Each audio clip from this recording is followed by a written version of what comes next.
인간의 뇌는 소우주라고 표현할 정도로 무궁무진한 영역이자 신비한 기관이기도 하죠. 그러다 보니 뇌를 둘러싼 많은 속설이 존재하는데요.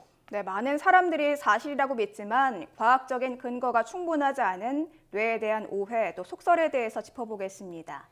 뇌공학 박사이자 정신과 전문의 이지브레인 뇌기능센터 이재원 원장 연결됐습니다. 안녕하십니까? 예, 안녕하세요. 이재현입니다. 네, 반갑습니다. 예.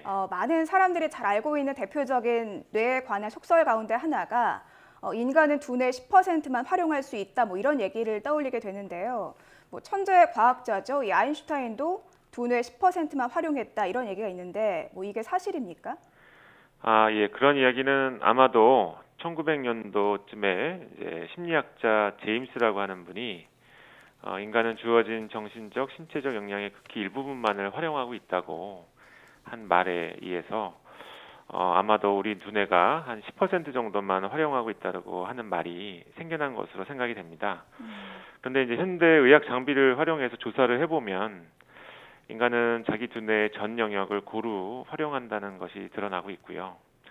또 이제 두뇌 일부만 손상이 되어도 여러 가지 이제 뇌 기능 저하 증상을 이제 나타내게 되죠. 그래서 이 그 웨이트 트레이닝이라고 하죠. 뭐 운동을 하고 무게를 늘려가면은 근육량이 막 증가하고 커지듯이 이 뇌의 능력 역시도 마찬가지로 개발을 하면은 그 능력이 개발된다고 보시는 게 가장 맞다고 생각을 합니다. 그래서 두뇌는 어떻게 활용하느냐에 따라서 달려 있는 것이지 그 한계가 설정되어 있는 것은 아니라고 생각이 됩니다. 인간의 뇌가 무궁무진한 잠재력을 가지고 있다. 이 정도로만 이제 인식을 하면 될 것 같다는 생각이 드는데 또 뇌에 관련된 속설 가운데 하나가 이제 술을 많이 마시면 뇌세포가 파괴된다. 뭐 이런 얘기들이 많지 않습니까? 이것도 사실인가요? 술은 뇌세포 활동을 억제하는 기능을 하고 있습니다. 그래서 왜 운동을 안 하면은 근육도 점점 이제 약해지고 마르듯이 두뇌 기능 역시 잘 사용을 하지 않게 되면은 퇴화되게 되죠. 그래서 술을 마시면은 뇌세포 활동이 약해지면서 퇴화가 되는 거지 술이 직접적으로 뇌세포를 파괴하는 것은 아닙니다. 그런데 이제 술을 너무 오랜 기간 많이 이제 마시게 되면은 비타민 B군의 이제 결핍이 오게 되는데요. 이 비타민 B군의 결핍이 결과적으로는 이제 신경세포를 파괴하는 결과를 초래를 하거든요. 그래서 이제 장기적인 알코올 복용이 이루어지면은 결국 알코올성 치매로 이어지게 되는 이유가 이런 이제 비타민 결핍과 관련이 더 큽니다.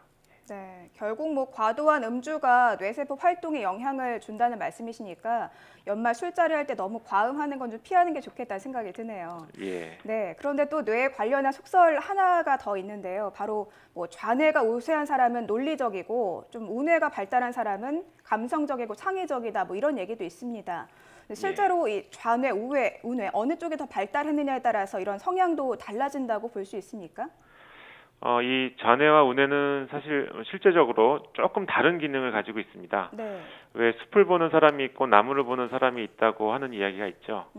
그래서 이제 좌뇌는 분석하고 나누는 일을 좀 더 잘해서요. 나무를 보는 경향이 좀 강하고 우뇌는 통합하고 이제 큰 그림을 그리려는 경향이 강해서 숲을 보는 경향을 보이긴 합니다.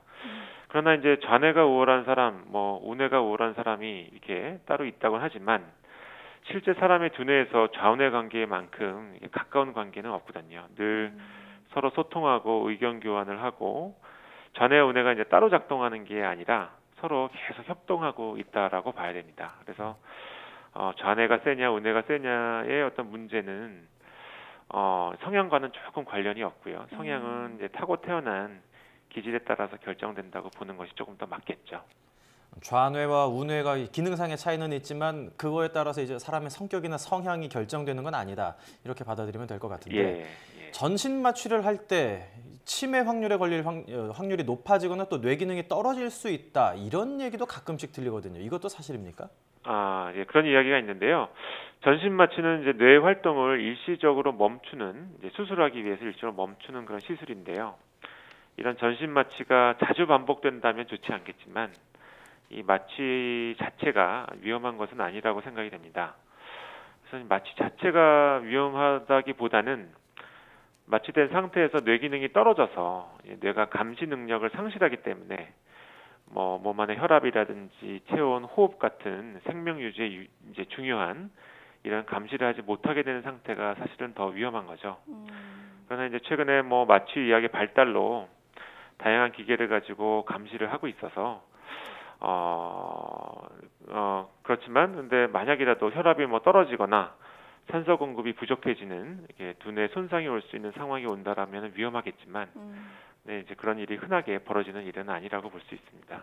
네, 뭐 크게 좀 걱정을 하지 않아도 될 것 같다는 생각이 듭니다. 예. 그런데 또 이 뇌에 관한 속설 중에 유명한 것들이 아무래도 부모들은 아이의 좀 교육이라든가 두뇌 발달에 관심이 많다 보니까 음식도 신경을 많이 쓰시거든요. 예. 그래서 뭐 이런 견과류를 많이 먹이면 두뇌 발달에 도움이 된다 이런 얘기도 많이 있는데 실제로 도움이 된다고 볼 수 있을까요? 뭐 평소에 그 육류, 고기 같은 거를 많이 먹어서 단백질 보충을 많이 하는 사람들이 근육량이 많다고 하죠. 네. 그래서 이제 운동할 때도 닭가슴살이나 단백질 파우더 같은 것들을 먹고 있고요.